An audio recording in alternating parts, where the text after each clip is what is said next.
চলে এসেছি আরও একটা মিনি ব্লগার। এই দিন আমরা ফিরছিলাম দেশের বাড়ি থেকে নিজের বাড়ি অর্থাৎ কৃষ্ণনগরে। আর গাড়ি করে রাস্তায় যেতে যেতেই দেখি একটা পাশে সুন্দর মন্দির ছিল, যে রাম মন্দির বলতে পারো তোমরা। এত সুন্দর মন্দিরটা লাগলো যে কেউ আর না দেখে থাকতে পারলো না। তাই আমরা গাড়ি থেকে নেমে পড়ি মন্দিরটা দেখার জন্য। তোমাদের সাথে এই মন্দিরের সমস্ত ডিটেলসটা শেয়ার করে দিচ্ছি। এখানে পাশেই ছিল জুতো খোলার জায়গা, ওখানে জুতো খুলে আমরা সিধা উঠে যাই মন্দিরের উপরে। আর এতগুলো সিঁড়ি দেখে আমি তো ভাবছিলাম শাহরুখ খান যেরকম মিনাম্মাকে তুলে নিয়ে গেছিলো, কাশ আমাকে কেউ নিয়ে যেত। যাই হোক, আমার তো কেউ নেই, তাই আমি একা একাই চলে গেলাম, কি আর করা যাবে। আর মন্দিরের উপরে উঠেই দেখি এত সুন্দর লাগছিল, এত সুন্দর করে সাজানো যে কি বলবো তোমাদের। কিন্তু ভেতরে ক্যামেরা করা একদমই অ্যালাউ ছিল না, তাই জন্য আমি বাইরে থেকে যেটুকু হয় তোমাদের সাথে শেয়ার করেছি। আর তারপরে দেখো এখানে আমি খেতে চলে আসি একটু ঠাকুরের ভোগ। বোঁদে পাওয়া যাচ্ছিলো, বাট এটা একদমই নর্মাল দোকানের মতো খেতে ছিল না, এত সুন্দর লাগছিল ঠাকুরের ভোগ বলেই হয়তো। তারপর আমরা আরেকটা সাইডে চলে যাই, কারণ এখানে কীর্তন হচ্ছিল খুব সুন্দর করে। আমার তো খুব ভালো লাগছিলো, তাই আমরাও কিছুক্ষণ বসে পড়ি একটু কীর্তন দেখতে।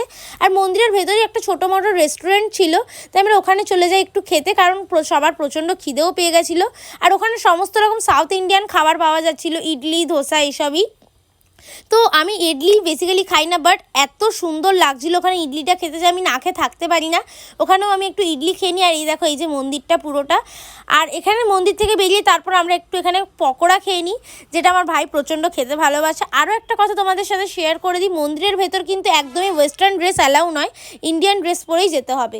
আর তারপর আমরা চলে যাই আরেকটা রেস্টুরেন্টে, সেখানে কত সুন্দর সুন্দর পাখিও ছিল, সেগুলোও একটু তোমাদের সাথে তুলে ধরলাম। আর ওই রেস্টুরেন্টে গিয়ে আমরা সন্ধ্যাবেলার টিফিনটা খাই, রুটি তড়কা ডিম তড়কা খাই। আর এখানে আরও মা আলু পরোটা নিয়েছিল, এইসব খাওয়া দাওয়া করা হয়। আর তারপর আমরা ফিরছিলাম বাড়ি। এই দেখো জলের মাঝখানে আমাদের গাড়িকে তোলা হয়েছিল নৌকার উপরে, তো এইভাবে যাচ্ছিলাম, একটা আলাদাই লাগছিল। আর ভাবছিলাম যদি আমি ডুবে যাই তাহলে কি হবে। আর এইভাবেই করতে করতে আমরা যখন বাড়ির কাছে পৌঁছাই, ওখানে দেখি খুব সুন্দর একটা মেলা বসছিল। আর ওই মেলা থেকেও আমরা একটুখানি মোমো কিনে নিই, আর আমি ফ্রাই মোমোও একটু খেয়ে নিই, কারণ আমার এত খিদে পাচ্ছিলো সেই দিন যে কি বলবো। আর এই বাড়ি চলে আসি। সো এই মিনি ভ্লগটা এতটুকুই, ভালো লাগলো অবশ্যই লাইক কমেন্ট শেয়ার সাবস্ক্রাইব করতে কেউ ভুলো না। আর তোমরাও চাইলে যদি কেউ একদিনের জন্য ঘুরতে বেরো, অবশ্যই